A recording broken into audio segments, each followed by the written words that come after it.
Hola, ¿qué tal? Bienvenidos, bienvenidos. Estamos en una nueva emisión del Náusea TV. El día de hoy estoy con el doctor Jesús Medina, un servidor, Héctor Oz. Bien, vamos a tratar el tema que sin duda ha sido el de mayor relevancia en el último mes, el último par de meses, desde el famoso Día de la Liberación, cantado por el presidente de los Estados Unidos, en el que anunció una impuesta masiva de aranceles a todo el mundo. Hemos tenido un par de programas analizando el tema con Jesús, con Rafa, con los compañeros de la Náusea.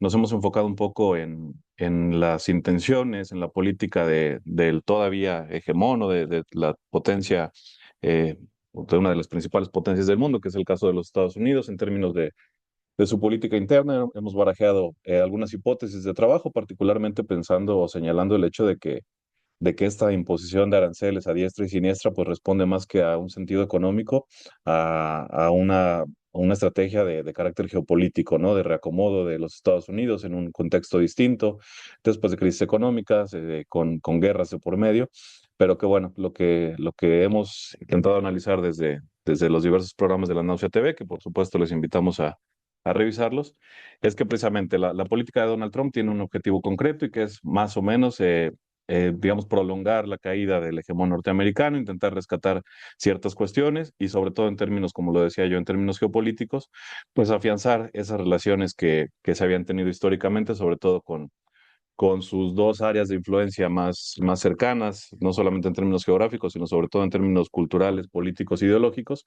que son Europa Occidental, como se le ha denominado en los últimos años, y el caso de América Latina. Por supuesto, analizamos también el papel de las amenazas que se han venido repitiendo de forma constante contra México, contra Canadá, contra Panamá, contra Groenlandia, etcétera, etcétera.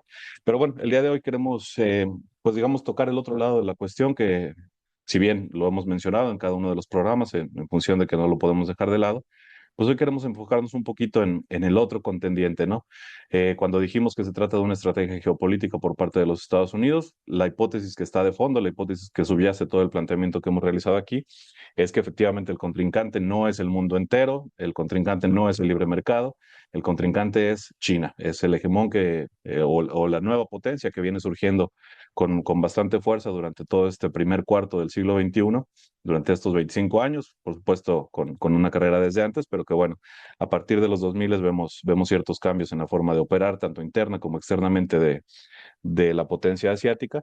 Y hoy queremos concentrarnos con Jesús un poquito en eso, ¿no? En analizar cuál ha sido el papel de China en las últimas semanas, cómo ha respondido a las amenazas de Donald Trump y pensar un poco, bueno, sin afán de sacar la bola de cristal ni mucho menos, pero pensar un poco en cómo se van a dirimir estas cuestiones y pues qué consecuencias va a tener esta guerra arancelaria, esta guerra comercial, que por ahora se queda solamente en eso, pero que bueno, eventualmente puede tomar otro tipo de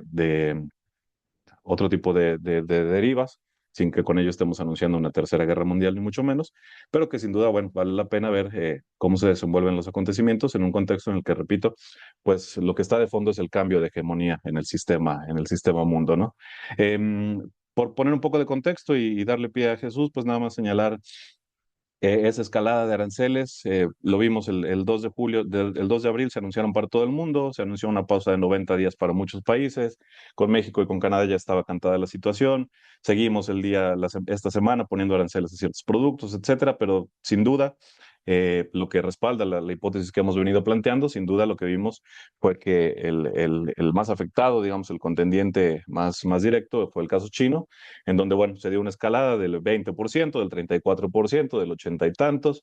Hoy en la mañana veía yo que se anunciaban ya aranceles del 245% por parte de los Estados Unidos a los productos chinos, mientras que el gobierno chino dio muestras pues de otra forma de hacer política, no anunciando que ellos ya no iban a responder en términos arancelarios, porque prácticamente ya no tenía sentido, porque prácticamente con el 100%, 145% que estaba ya puesto, eh, borraba la competencia estadounidense en el territorio chino y tomando, bueno, una serie de medidas que tienen que ver más bien con la restricción a ciertos productos. El anuncio más importante el día de ayer fue que se cancelaba la compra de aeronaves de una de las más grandes empresas, no solamente aeronáuticas, sino en términos militares, que es Boeing, una empresa insisto, como Lockheed Martin y como muchas otras, que son parte de ese complejo militar industrial de los Estados Unidos, y se anunciaba que se pausaba la compra de por ahí de 100 aeronaves, pero que bueno, eran miles de millones de dólares, ¿no? Lo que sin duda afecta a uno de los principales apoyos de Donald Trump. En ese sentido, bueno, tenemos esta guerra de tarifas, por ahí recordar a lo mejor que que si bien China es uno de los principales socios económicos de Estados Unidos y viceversa, más o menos Estados Unidos es el principal receptor de exportaciones chinas, pero con un porcentaje que no se acerca al mexicano, que es del 80 y tantos, 90%, sino que solamente el 15% de las exportaciones chinas van hacia Estados Unidos, después sigue Hong Kong, después sigue Japón, pero son porcentajes que en pocos casos rebasan más del 10%, mientras que para Estados Unidos las exportaciones principales son hacia Estados Unidos y Canadá y en tercer lugar hacia China, con porcentajes similares del 13% y del 16% para México y Canadá. Entonces lo que vemos, bueno, es que son socios comerciales importantes, son evidentemente las dos más grandes economías del mundo en distintos sentidos y en distintos términos que tendremos oportunidad de analizar con Jesús, porque, bueno, tienen sus diferencias en términos de organización, en términos de estructura, pero yo creo que lo relevante es efectivamente que, como lo comentamos aquí, claramente se hizo palpable que el objetivo de la política arancelaria de Donald Trump, más que económico, era entrar en una batalla dialéctica comercial con China y la búsqueda de ciertas alianzas o de reforzar ciertas alianzas en territorios otrora hegemonizados por completo por Estados Unidos y que cada vez están en mayor disputa. Por supuesto África, por supuesto el sudeste asiático y también Europa y también América Latina hasta cierto punto. Entonces, bueno, yo aquí dejo esta pequeña introducción para darle paso a Jesús y analizar un poquito pues los acontecimientos, ¿no? De las últimas semanas, de los últimos días y un poco en términos más generales, pues cuál es la respuesta china pues a los embates desde la Casa Blanca. Sí, gracias, Héctor. Un saludo a nuestro auditorio. Sin lugar a dudas, uno de los componentes que toma el centro en todo este proceso es justamente, más que el carácter económico, que es importante, por supuesto, el correlato a nivel político, ideológico, discursivo que está aquí, ¿no? Sabemos que las cuestiones materiales, económicas, son las que priman sobre las cuestiones políticas. No obstante, la naturaleza del proyecto de Trump, como decíamos anteriormente, y de esta imposición de aranceles, no tiene una finalidad económica propiamente o exclusivamente, sino también discursiva y política, se relaciona mucho con un cambio que ha sido central en este proceso de eh, modificación, digamos, del compendio geopolítico y de los intereses geopolíticos que reinaban, toda vez que si bien China superó económicamente, o digamos como una de las principales economías de Estados Unidos desde hace ya varios años, a nivel político siempre se había mantenido reacia a tomar, digamos, una centralidad que en muchos casos se le exigía incluso por la propia comunidad internacional, sobre todo pues, a partir de los bloques que no estaban con Estados Unidos, pero hubo un cambio en esto. A partir sobre todo del proceso de pandemia y después del inicio de la guerra en Ucrania, China empezó a tener un papel mucho más activo a nivel de relaciones internacionales en ámbitos discursivos, que es patente en su papel dentro de la ONU y en su papel dentro de otras estructuras supranacionales, en el cual ya no tuvo esta dinámica que siempre fue de contención, de guardar silencio, de no llamar demasiado la atención y posicionarse de forma tan clara, porque no eran sus intereses, pero con Xi Jinping, y sobre todo ya después de sus últimos extensiones, digamos, de mandato, empezó a tener una importancia central la cuestión discursiva, ¿no? En esto lo vemos como central, primero en que no condenó a Rusia con la guerra con Ucrania, pero sí condenó, por ejemplo, el genocidio en Israel, en Palestina, perdón, por parte de Israel, lo cual ya lo posicionó, ¿no?, como un actor central dentro de las estructuras internacionales, y que hoy en día se vuelve palpable en las respuestas que le dieron Estados Unidos. Primero, como tú decías, Héctor, esto fue, la verdad, una pantomima, no sé, o un intento muy burdo por parte de Trump de someter a todos los países. Como dijimos, a muchos los logró someter. Europa es el caso patente. Vietnam también, hasta cierto punto, tuvo que ir a reunirse, porque aparte es con toda esta ámpula, ¿no? De superioridad, dice Trump, tienen que venir a verme y a darme buenos planes si quieren que les quitemos los aranceles. Los pausó, igual que lo hizo con Sheinbaum. Parece que con Sheinbaum fue una prueba piloto y bueno, salió tan bien que la aplicó ahora con el resto del mundo. Al menos somos los primeros en algo, como México. Este, pero China no lo hizo. China no lo hizo y respondió fuerte. ¿Por qué? Porque no solamente se opuso a estas medidas y se posicionó por tratos y por dinámicas que no estuvieran basadas en la coerción, sino que además, como decías, puso aranceles también importantes. Entonces, mientras Trump llamó irresponsables a los chinos por no someterse a sus chantajes, lo cual habla bastante de él y de la política estadounidense, J.D. Vance llamó a los chinos campesinos, ¿no? Porque para ellos, pues, ser campesino es algo que demerita a una persona, ¿no? Y los chinos respondieron como se han acostumbrado últimamente, que es directo, pero con guante blanco, porque hasta para eso, hasta para ser bravucón hay que tener un poco de clase. Y en este caso, no solo Xi Jinping, sino por ejemplo Xiao Baolong, que es responsable de asuntos de Hong Kong y Macao, respondió evidenciando la medida como algo desesperado de una economía en declive, ¿no? Resaltando algo que ha sido patente en todos los discursos, que es la larga historia de China, con una de las frases más importantes que yo vi en los últimos tiempos, que es, el pueblo chino no causa problemas, pero tampoco le tiene miedo a los problemas. Planteando cara a la cuestión y como decías, de la mano de esos aranceles del 125% que pusieron a los productos norteamericanos. Eh, Asimismo, esto se juntó con la respuesta de Víctor Gao, vicepresidente del Centro para China y la Globalización, quien además de básicamente llamar estúpido a J.D. Vance y sentirse avergonzados de que él haya ido a la misma escuela que Gao, que fue Yale, les mencionó algo muy, muy importante y que habla demasiado también de la filosofía y la cultura china, que fue, bueno, el pueblo chino lleva aquí 5.000 años y la mayoría del tiempo fue sin Estados Unidos. Entonces, recalcando que el resto del mundo no es Estados Unidos y si Estados Unidos no quiere comerciar con ellos, tienen muchos más a quien acercarse, ¿no? Entonces, este golpe al ego estadounidense que ha sido patente en muchos contenidos en Internet y sobre todo en la opinión pública de buena parte de la población, ya no digamos solamente del resto del mundo, sino también de Estados Unidos, estos golpes al ego estadounidense que ahora nos parecen del día a día, porque parece que cada semana sale un nuevo golpe, eh, no es cosa, digamos, de mucho tiempo. Recordemos que hasta hace al menos 10 años la gran mayoría del mundo occidental seguía creyendo que ellos eran el centro del mundo. Ahorita, sorpresivamente, hay mucha gente que todavía lo piensa, que eran imposibles de vencer, ¿no? Entonces, esto lo que nos refleja es un cambio en la dinámica discursiva de China que va de la mano de un cambio en su papel, no solo económico, sino ya también incluso, por ejemplo, militar, ¿no? Eh, durante mucho tiempo se nos dijo, bueno, Estados Unidos puede perder en muchas cosas, económicamente, culturalmente, como ya lo hizo, pero militarmente no. Bueno, Xi Jinping, recordemos que hace un mes, cuando empezó todo esto, todos los problemas en términos económicos, dejó clara una situación, y eso era que ellos estaban listos para cualquier tipo de guerra.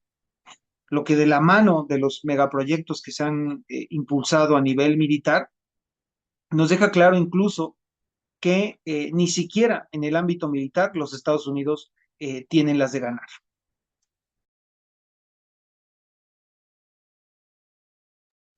Sí, sin duda.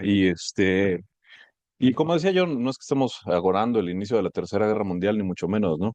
Simple y sencillamente, pues señalar esas cuestiones, que efectivamente Estados Unidos ya no es el non plus ultra, es decir, ya hay un competidor, como decía Jesús. El hecho de que la economía china haya superado a la norteamericana no es una cuestión reciente, es una cuestión que viene cuando menos desde hace 15 años, que bueno, ya sabemos que el PIB es un indicador que puede ser usado a conveniencia, pero hay medidas del PIB, las que son por paridad de poder adquisitivo, que ya sitúan a China por encima de los Estados Unidos desde la crisis financiera de la década pasada, desde el 2007, 2008. Es decir, y no solo eso, sino que un poquito lo que decía Jesús, yo creo que la legitimidad que tenía Occidente viene precisamente de estas narrativas, ¿no? De estas narrativas de la democracia, de los derechos humanos, de este famoso orden mundial basado en reglas, que vimos, por otro lado, que fueron violadas sistemáticamente, precisamente por esas potencias, precisamente por los Estados Unidos. Basta mencionar Irak, Afganistán, y desde antes incluso, qué sé yo, Belgrado, Vietnam, etcétera, etcétera, ¿no?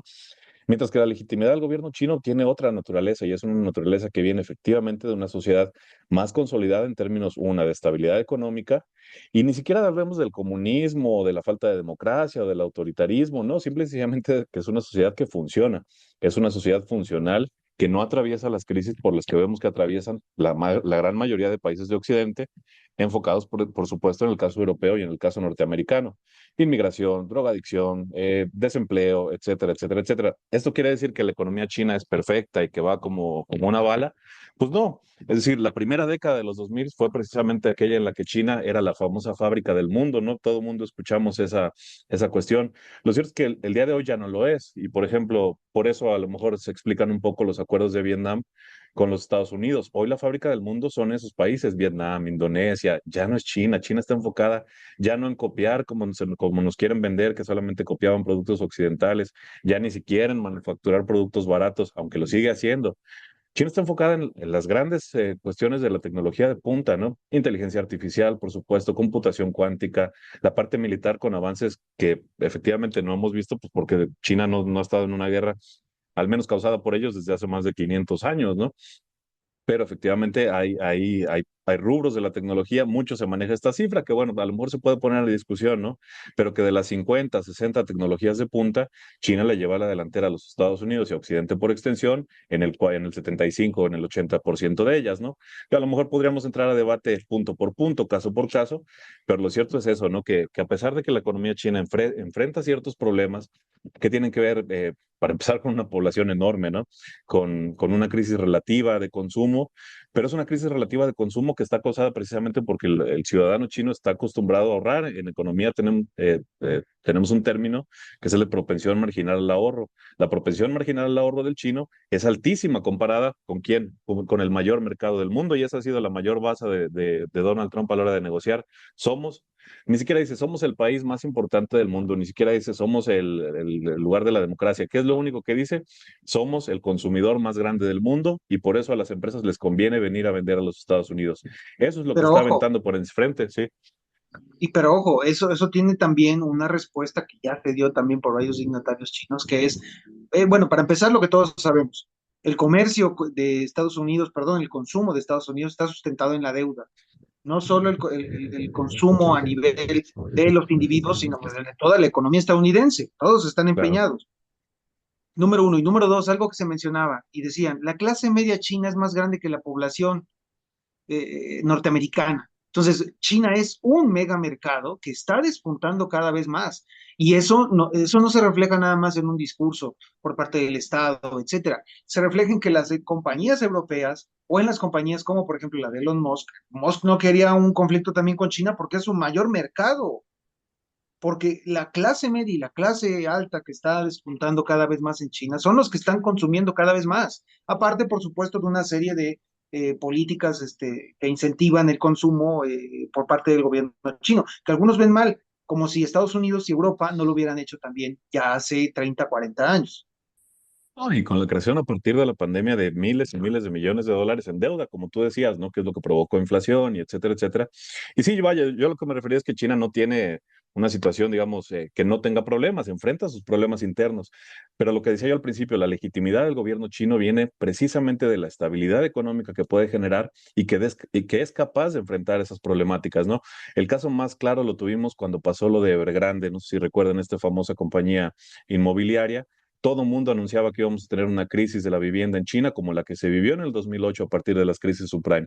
¿Qué pasó? Intervino el gobierno, intervino el Estado chino y, digamos, dinamitó, voló esa crisis de deuda que se estaba generando, pero de manera controlada, de tal forma que 5 o 6 años después, la economía china sigue creciendo, Evidentemente ya no crece al 10, 13% que crecía en la primera década de los 2000, pero mantiene ritmos de crecimiento elevados del 4, del 5%, enfrentando precisamente con políticas desde el Estado esas problemáticas que pueden ir surgiendo de una población que está cada vez más envejecida también. Ya sabemos que ya no es el país más poblado del mundo, lo rebasó China, India, perdón, pero bueno, hay una serie de políticas que como comenta Jesús, son las que precisamente le dan estabilidad a ese gobierno y que le permite, volviendo al tema de la cuestión geopolítica, le permite ahora sí salir al mundo, salir a dar la cara frente al mundo cuando tiene el frente interno controlado. Insisto, no en términos autoritarios, no en términos demagógicos, sino en términos simple y sencillamente, como decía Jesús, de que la mayor creación de clase media de la historia de la humanidad se dio en los últimos 20 años en China.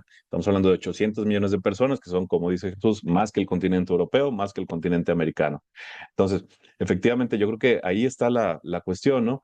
Por ahí decía, escuché una frase ayer que me llamó la atención, decía, China tiene a todo el mundo para comerciar, y efectivamente es lo que hemos visto, no solamente ahora, aunque reforzado tras esta política de aranceles, vimos cómo incluso con rivales históricos, entre comillas, como Japón y Corea, se acercó para ciertos tratos. ¿Eso quiere decir que van a sacar a Japón y a Corea del Sur de la esfera de influencia estadounidense de forma definitiva? Por supuesto que no, pero sí que está afianzando ciertos tratos, ciertas cuestiones comerciales, de nuevo con la ASEAN, con esta gran asociación de países del sudeste asiático, con Vietnam, a pesar de que, como comentaba Jesús al principio, Vietnam está en una fase de desarrollo distinta, ¿no? Porque eso también es importante. ¿Cuáles son las fases de desarrollo en la que están los países? Digamos, Vietnam tiene esta política del Doi Moi, si no recuerdo mal el nombre, que es básicamente el equivalente a lo que hizo Deng Xiaoping hace 30, 40 años, y empezar a liberalizar, empezar a producir esas manufacturas. Y por eso, si se acuerdan, en la tabla de los aranceles, Vietnam era de los más castigados, porque precisamente ese sí es la fábrica del mundo, ese sí es el país que está fabricando todo lo que consumen los norteamericanos, no en términos de alta tecnología, como pues era patético hasta cierto punto recordar el caso de Elon Musk, como lo señalaba Jesús. Tiene tres grandes fábricas en todo el mundo, una en Alemania, una en Estados Unidos, una en China. La más productiva, la China. La de mejor calidad, la China. La que vende precisamente a su mayor mercado, es la China. Entonces, efectivamente, por ahí veía yo la noticia hace rato de que Trump sacó a Elon Musk de una reunión en el Pentágono que le habían organizado ahí para ver ciertos planes con China o contra China. Pero bueno, yo creo que lo cierto es que, como comentamos aquí con Jesús, lo que podríamos a lo mejor señalar como paradójico hasta cierto punto, y que, bueno, que no lo es, pero que llama la atención, es que los últimos 15, 20 años, sobre todo a partir de la pandemia, a partir de los conflictos que se han dado en los últimos 3, 4 años, si bien es cierto, por ejemplo, que China no condenó a Rusia, no condenó de manera inequívoca la invasión o la operación militar de Rusia, también es cierto que no aprobó la anexión de estas cuatro repúblicas a la Federación Rusa, porque esa es la política china. Ahora resulta que quien de veras respeta ese famoso orden internacional es China. Quien respeta el orden basado en reglas son las potencias asiáticas, las potencias que están en surgimiento. Porque de veras crean en ese liberalismo, pues creo que no, pero yo creo que lo que sí queda claro es que China es de la que más se ha beneficiado de este famoso libre comercio de los últimos 20 años. Al menos yo creo que a lo mejor el punto clave del siglo XXI se dio al principio del siglo, cuando China entró a la Organización Mundial del Comercio, ¿no? Y es cuando empieza a despegar en términos económicos. Pero insisto, yo creo que lo que más vale la pena resaltar es que la fortaleza actual de China ya no está solamente en su potencial económico, el cual es amplísimo, sino en su legitimidad política interna. Y esa legitimidad política interna se traslada hacia el exterior, pues digamos, respetando o al menos aparentando respetar este orden que se nos impuso desde 1945, en el que supuestamente existe la libre determinación, en el que supuestamente existe la soberanía, y quien vemos que sí lo respeta efectivamente, aunque haciendo sus acuerdos comerciales, pero no queriendo imponer democracias a punta de misilazos, ¿verdad? Es el caso chino. Yo a lo mejor para ir cerrando, yo nada más, pues pensar un poco en esa definición que dábamos de neoliberalismo la última vez. Yo creo que si algo caracteriza al neoliberalismo, más allá de tratados de libre comercio y demás, es la ausencia de un proyecto de Estado. Y eso es lo que vimos precisamente en los Estados Unidos y en todos los países del mundo. Sí, a Estados Unidos le conviene producir fuera de su territorio, con todas las repercusiones que eso tiene para sus propias clases trabajadoras, para sus propios grupos industriales, para sus propias ciudades. Ahí no hay una lógica de Estado. ¿Qué es lo que impera? Una lógica cortoplacista de ganancia, de extracción de dinero, de recursos, de capital. En China, por lo contrario, lo que sí vemos es que hay un proyecto de Estado. Nos podrá gustar más, nos podrá gustar menos, pero yo creo que eso es lo que permite ver el cambio precisamente en la forma de enfrentar esta famosa amenaza de los aranceles, ¿no? Y tan solo en la forma de comportarse de los diplomáticos, de la gente que da las conferencias de China, pues se da cuenta uno de que efectivamente hay un proyecto de Estado detrás, no son ocurrencias, no son cuestiones que estén planeadas de la noche a la mañana. China llevaba preparándose para esto, al menos desde la primera administración de Donald Trump. Es decir, efectivamente hay políticas que están pensadas en términos, una, de responder hacia adentro, hacia su población, para mantener esa estabilidad, para mantener esa legitimidad, y dos, para cada vez salir con mayor fuerza hacia el resto del mundo. Lo extrañamos todavía en algunos contextos, ¿no? Yo creo que extrañamos, por ejemplo, que en el caso sirio no hubiera una denuncia más vehemente por parte de China. Extrañamos que en el caso de Israel no se intervenga de forma más fuerte, pero bueno, sabemos cuáles son las limitaciones, sabemos que la hegemonía está en un momento de viraje, sí, pero bueno, sobre todo en términos ideológicos, político-culturales, la hegemonía anglosajona, liberal, democrática, sigue siendo más o menos incontestada. Además de que a China no le interesa contestarla de entrada, ¿no? Pero sí, lo cierto es bueno, por ahí decían, no sé quién tenga las mejores cartas en este enfrentamiento comercial, ¿no? Entre China y los Estados Unidos. Lo que sí sabemos es que la baraja está hecha en China. Entonces, tarde o temprano se van a sentar a negociar, probablemente, pero yo creo que lo que era importante señalar, bueno, era ese cambio de actitud, ese cambio eh, pues ese viraje de la potencia china para salir a dar la cara al mundo, para marcar otro tipo de derroteros por los cuales se pueden dirigir las economías y el orden internacional, ¿no? Sí, no, y que ojo, es que, a ver, cuando decimos que tiene importancia es porque se traslada las situaciones políticas en cuestiones económicas. A ver, en la primer mandato de Trump hizo sus fanfarronerías y Xi y China no hicieron demasiado aspaviento, llegaron a los acuerdos que tenían que llegar y punto. Ahora van a llegar a los acuerdos, pero ya no van a llegar con las condiciones de Estados Unidos. Y eso lo dejaron claro, dicen, estamos listos para sentarnos a hablar de estas cuestiones, pero no lo vamos a hacer con chantajes y no lo vamos a hacer sin el respeto que merecen los dignatarios chinos. Y eso es algo central porque también va de la mano de otro fenómeno que ha pasado que yo no sé, yo no tengo una explicación de si esto es una planeación también del Estado. Algunos dirían que sí, porque bueno, China supone que el Estado es panóptico, que está pendiente de todo y controla todo. Yo dudo que sea así, siento que son más procesos sociales naturales, pero eso es que de este discurso que hace 5 años teníamos y que se hablaba de los créditos sociales, ¿no? Del crédito social que tienes en China, si es que te portas bien y vas a tener, pasamos a que los influencers más famosos en Occidente vayan a China y se vuelvan locos porque se dan cuenta que no es una propaganda el hecho de que China está, de que el primer mundo es China, de que ya ese cuento de que Europa y Estados Unidos era lo más desarrollado, es eso, un cuento y viene ya no de, digamos, programas como este, que evidentemente la juventud no es ávida de consumir, sino de los influencers que sí logran llevar ese mensaje, ¿no? Yo me gustaría nada más terminar un poco con esto, revisando o volviendo justamente a la máxima marxista, ¿no? Recordemos que en términos del materialismo histórico, los cambios políticos, económicos de las fases subsecuentes, digamos, de los modelos de producción, no tienen que ver con si son justos o no, o si son buenos o no. Tienen que ver si son eficientes y racionales. Y el hecho es que el capitalismo, en la forma en que se construyó en Inglaterra y después en Estados Unidos, era eficiente y era racional y era el mejor, al menos, modelo que se había desarrollado para el enriquecimiento de unas clases, por supuesto, pero en general. Lo cierto es que hoy en día la forma de el capitalismo chino, porque sigue siendo una economía de mercado, parece ser la más racional y la más lógica, ya no porque sean justas y sus tratos no porque sean hermanitas de la caridad que quieren que todo el mundo se desarrolle, sino porque a ellos les conviene que los países con los que comercian se desarrollen, porque ganan y ganan ambos, ¿no? Y eso deja claro que mientras Europa, von der Leyen, ceda y deje que sea Meloni quien va a ir a hablar con Trump, porque Meloni se lleva mejor que él, que ella, con Trump, y que le pide a China que por favor no respondan a Estados Unidos como se está haciendo, básicamente en una traducción diciéndoles que sean buenos niños como ellos y que vayan con su amo, con Estados Unidos de buena forma. Xi Jinping lo que hace es, como dijimos, irse a hacer una gira por los países del sudeste asiático, llegar a más de 40 acuerdos comerciales y económicos con Vietnam y aparte a una nueva cooperación con la ASEAN y promoviendo el desarrollo, digamos, de la economía de libre mercado, China, los comunistas hablando de libre mercado, ahora resulta.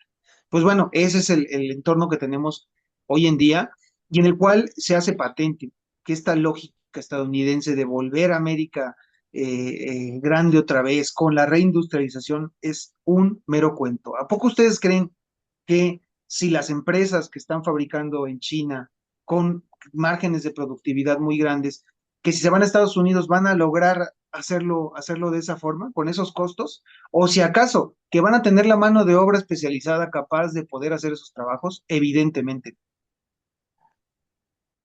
Ah, sí, claro, el proteccionismo funcionó cuando Estados Unidos era la segunda y que iba detrás de Inglaterra y funcionó precisamente para fortalecer esa industria incipiente. Oye, no, y bueno, sí, bueno, a lo mejor para terminar nada más, pues que hay varias dialécticas temporales que coinciden en esto, ¿no? Yo creo que la cuestión de Trump y de los aranceles y de esta forma agresiva de negociar a la vez a la vez va de la mano con una cierta tendencia a desescalar el conflicto en términos bélicos. Pensemos que a lo mejor quienes más han ahora sí que picado al dragón a ver si despertaba, no son los republicanos, han sido los demócratas. Nancy Pelosi, la principal líder demócrata, viajó, sí, viajó a Taiwán en media pandemia, cuando estaba todo el conflicto más digamos, enardecido en términos de lo que pasaba en Europa del Este y demás, que una mandataria, que la tercera persona en importancia de la cúpula estadounidense viajar a Taiwán fue una amenaza para el gobierno chino y no reaccionó como a lo mejor se esperaba. Entonces aquí, bueno, yo creo que este paréntesis de Donald Trump, este paréntesis que a lo mejor no dura ni siquiera los 4 años, porque muy probablemente las condiciones económicas internas de los Estados Unidos hagan que pierda las midterms a mediados de su mandato y se quede sin poder efectivo, que fue lo que le pasó a Obama, por ejemplo, al final de sus 4 años, de sus 8 años. Eso no quita el hecho de que la competencia entre Estados Unidos y China va a seguir por uno u otro camino. Y lo que sí nos están demostrando los políticos, la gente que lleva la economía china, es que tienen las herramientas con las cuales responder y sin alocarse como lo hacen los gringos, ¿no? Sin alocarse en términos de decir, entonces yo te voy a bloquear absolutamente todo, no, dando golpes estratégicos a sus compañías de tecnología, a las materias, a las famosas tierras raras que ahora están muy de moda, a materias estratégicas para precisamente, bueno, dejar en claro efectivamente que China ya no es ese país que fabricaba baratijas, sino que China es una potencia de primer orden, y no solamente en términos económicos, sino que cada vez más en términos políticos, da precisamente de qué hablar en términos que por el momento le convienen, ¿no? Que son precisamente los de mantener ese orden instaurado después de la Segunda Guerra Mundial, basado en el libre comercio. Lo que venga después no lo sabemos, ¿no? Pero de momento lo que sí vemos es que precisamente quien está garantizando que la globalización siga funcionando es precisamente China, no porque sea buena o mala, sino porque la globalización es un hecho, ¿sí? La globalización, una cosa es la globalización neoliberal, que es así que impulsaron los Estados Unidos para lucrarse de todo el mundo, y otra cosa es el hecho de, como decía Jesús, pues de que el comercio es una realidad que existe desde hace miles de años, ¿no? El primer tratado de libre comercio es de 1860 y no era estrictamente neoliberal porque pues, en el siglo XIX no había neoliberalismo. Pues lo que está haciendo China, bueno, con sus herramientas en su estado de desarrollo actual, aprovechar esas alianzas estratégicas con las partes más importantes del mundo, que sin duda son ese sudeste asiático, ¿no? Que bueno, desde los 80 del siglo pasado se convirtió en la parte más dinámica de la economía mundial, los famosos tigres asiáticos y demás. Y hoy, bueno, lo que vemos es que Estados Unidos cada vez pierde más esa influencia que antes tenía en términos económicos, ahora solamente le queda, sí, efectivamente, lo militar. Y eventualmente, bueno, todos sabemos, hemos escuchado la famosa trampa de Tucídides, ¿no? De que cuando el hegemón va de caída, pues es cuando se vuelve más violento. De momento no ese es el contexto, de momento, bueno, es una guerra económica en la que, bueno, hemos tratado aquí con Jesús, pues, de dar cuenta de ciertos aspectos, sobre todo ahora enfocándonos en el caso chino y en la forma de responder, que, bueno, da cuenta, yo insisto en ello, que hay una política de Estado, y yo creo que eso es lo más importante, ¿no? Que efectivamente se ven políticas de Estado no pensadas en el corto plazo, sino pensadas precisamente en esa racionalidad a mediano y a largo plazo que mantenga una estabilidad interna. Y bueno, ya no vamos a hablar de que si eso es lo mejor o lo peor para el ciudadano chino, pero bueno, esa estabilidad va de la mano, sin duda, con mejores condiciones económicas de vida, que es lo que se ha perdido en buena parte de Occidente, y así quieren que sigamos votando y así quieren que sigamos respetando los valores de la democracia liberal y los derechos humanos, ¿no? Pero bueno, no sé si quieras añadir algo más, Jesús, para cerrar. Sí, no, básicamente también muchos especialistas económicos que entienden mucho más de esto que yo, por supuesto, eh, curiosamente muchos liberales, no es tampoco que tengan un compromiso político con China, lo que dicen es, en una guerra comercial, también en una militar, China no va a perder. O sea, eso es evidente, no va a perder contra Estados Unidos, es imposible que lo haga, no solo por lo que hemos dicho de los planes que se tienen y eso, sino también por la naturaleza de la población. Recordemos que si Estados Unidos y China van, digamos, a cierto punto a la par, con una ligera victoria de China en el campo comercial, sus trayectorias son diferentes. Estados Unidos va para abajo y China va para arriba. Y si en el determinado momento sus economías tienen que resistir, y más importante, sus ciudadanos tienen que resistir, bueno, los ciudadanos chinos hace 50 años estaban luchando por sobrevivir, estaban luchando por obtener comida. Entonces, si alguien tiene que amarrarse el cinturón, lo van a hacer ellos, no, no los ciudadanos estadounidenses que vienen, digamos, de su American Way of Life, y están enfrentándose a lo que buena parte del mundo pasó ya hace mucho tiempo, ¿no? Ah. Fundamental, se me olvidaba el hecho de decir que vamos a dejar de importar películas estadounidenses, ¿no? Entonces, en ese sentido, esa batalla cultural también, no hay forma de que el decadente otrora hegemón, pues, lleve las de ganar en un conflicto a mediano y larga duración. Pero bueno, dejémosla por acá. De momento, gracias Jesús, gracias a todos. Como siempre, pues tratamos de dar una mirada distinta a lo que se ve en los medios tradicionales, analizando pues cuestiones que son relevantes sin duda, porque afectan de una u otra manera a los acontecimientos que veremos en los próximos años, incluido por supuesto, para el caso de México, que es lo que tenemos más inmediato. Pero bueno, por aquí la dejamos por hoy. Gracias a todos. Como siempre, pedirles que se suscriban al canal, que compartan el contenido, que nos dejen un comentario por ahí, un like, y nos encontramos por aquí próximamente. Gracias a todos. Gracias, Jesús.